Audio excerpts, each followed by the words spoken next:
Aurangzeb fan club की बढ़ती list का विश्लेषण देखिए।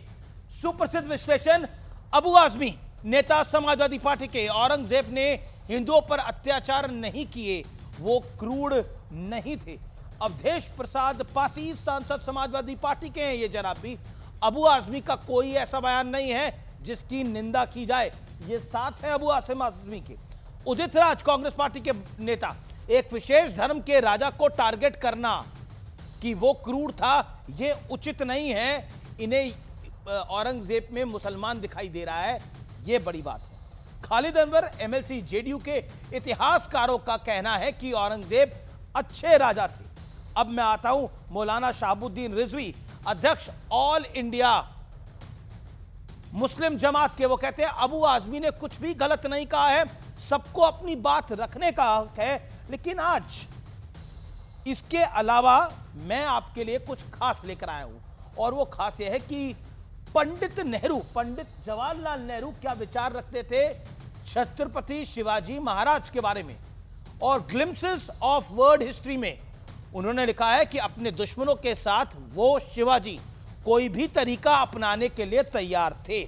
आगे लिखते हैं, चाहे अच्छा हो या बुरा, बशर्ते कि उन्हें अपना लक्ष्य हासिल हो जाए। आगे क्या लिखते हैं वो पढ़ना जरूरी है। शिवाजी के कुछ काम, जैसे बीजापुर के सेनापति की धोखे से हत्या, उन्हें हमारे आकलन में बहुत कमतर आंकते हैं। ये बड़ी बात लिखी।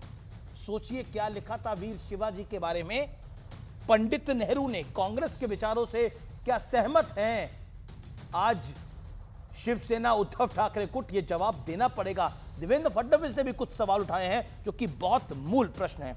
और अब बड़ा सवाल यह है आज की चर्चा में, क्या मुगलों की शान में अपने असली नायकों का अपमान हो रहा है? यह सीधे तौर पर मैं सवाल खड़ा कर रहा हूं। डॉक्टर सुधांशु त्रिवेदी, भारतीय जनता पार्टी के प्रवक्ता, उनका अभिनंदन है। मेरे साथ इस चर्चा में आनंद दुबे हैं, शिवसेना उबाटा के। मेरे साथ खास तौर पर हमारी रिक्वेस्ट पे जुड़ रहे हैं शोएब जमाई, अध्यक्ष दिल्ली AIMIM के, उनका अभिनंदन है। आनंद दुबे हैं, प्रवक्ता है समाजवादी पार्टी के। मेरे साथ शहजाद खान है, जाने माने अभिनेता हैं, उनका भी अभिनंदन है इस चर्चा के अंदर। सुधांशु त्रिवेदी, पंडित नेहरू को मैंने कोट किया, पंडित नेहरू को फडणवीस साहब ने भी कोट किया।